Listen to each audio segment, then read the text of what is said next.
Hey, children's ministry leaders and parents. What's better, to get a child to obey or for a child to want to obey? Well, that's a trick question, isn't it? The answer is both. We want children to obey, we want children to want to obey.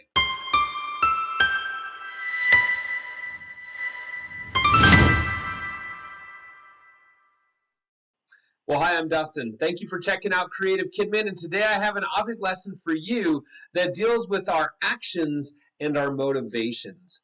So what you'll need for this object lesson are two less than desirable items. I have a worn sock and an empty candy wrapper.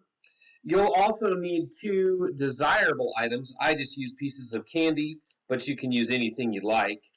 And then you'll also need two containers, both of which look really good and are nice, and two less than desirable containers. I have a plastic bag and a brown paper bag that's been crumpled up and has been well loved.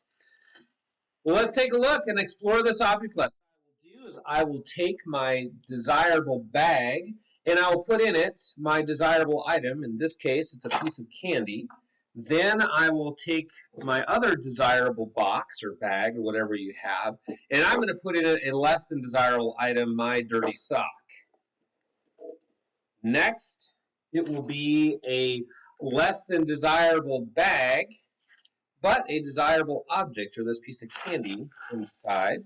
And last but not least is the less than desirable object. This is my candy wrapper, put into a less than desirable bag.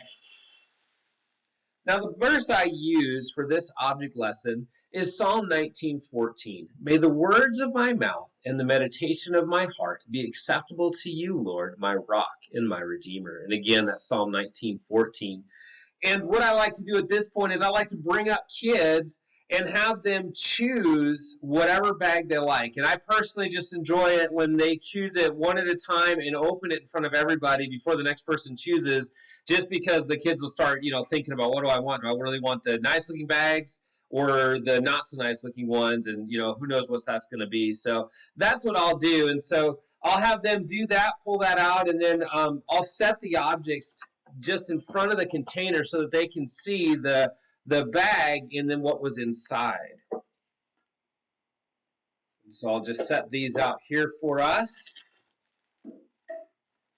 And now what this represents is the bags or the containers were the actions. It says in Psalm 19:14, may the words of my mouth, and that is our outside or exterior actions, just the things that people see. And the goal of Psalm 19:14 is for those to be acceptable to God. And so these are our actions, our outside external things that people see, our words that we use, the kind or unkind things we do to others.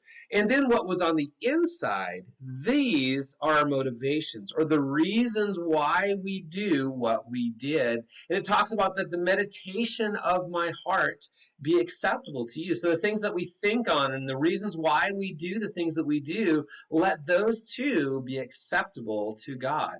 So what I'll do is I'll start by just explaining how these work. For example, this one is a nice bag. These represent good or kind actions done for someone else, and they're done for the right reasons. It's got a good motivation.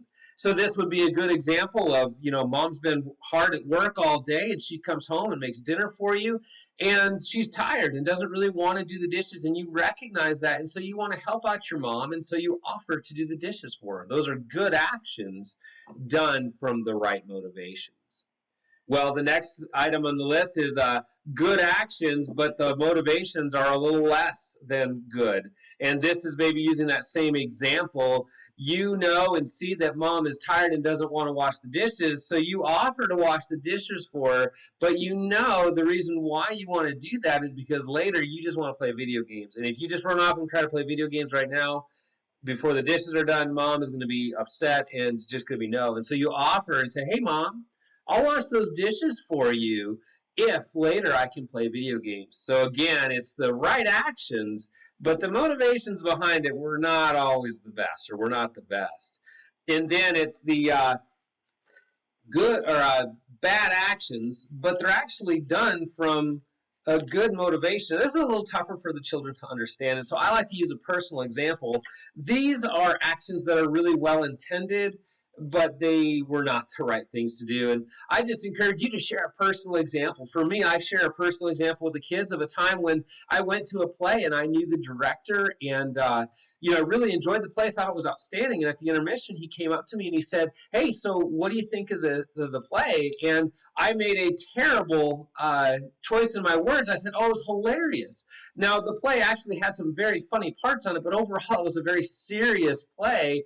And that was just offensive. He stormed off in a huff. He said, "Well, I guess this whole thing's just hilarious to you." And those were not the right words to say. I should have found something better to say, but my actions or my motivation was pure. I didn't want to insult him. I actually wanted to pay him a compliment because I really did enjoy the production that he had put together.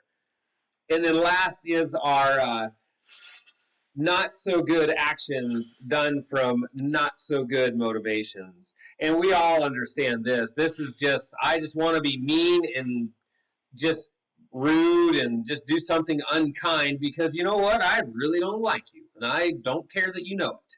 Right? And we all have those days as well. Well, what I like to do with this illustration is I show this to the kids, and I think it's really important for us as children's ministers and people who work with kids to do is to explain that really this represents all of us, right? We all have those days where we do all of these things. I do. I have my good moments with good actions done from good motivations. And you know what? If I'm being fully honest with myself, I got lots of times where I do bad actions and they have a pretty poor motivation too.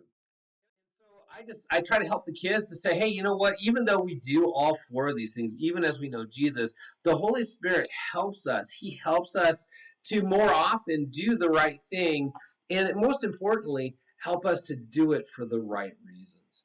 And so I would just challenge the kids at the end, and I challenge you today to find the right thing to do for the right reason. And so, of course, as I dismiss the kids, I always want them to be encouraged. And so, those that have gotten or received the less desirable items, I always make sure that I give them a piece of candy or something to just say thank you for coming up and being a part of my illustration.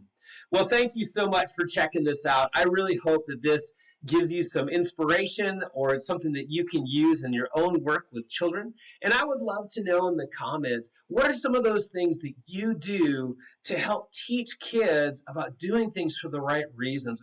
Well, thank you again. I appreciate your time, and I hope you have a great week this week in children's ministry.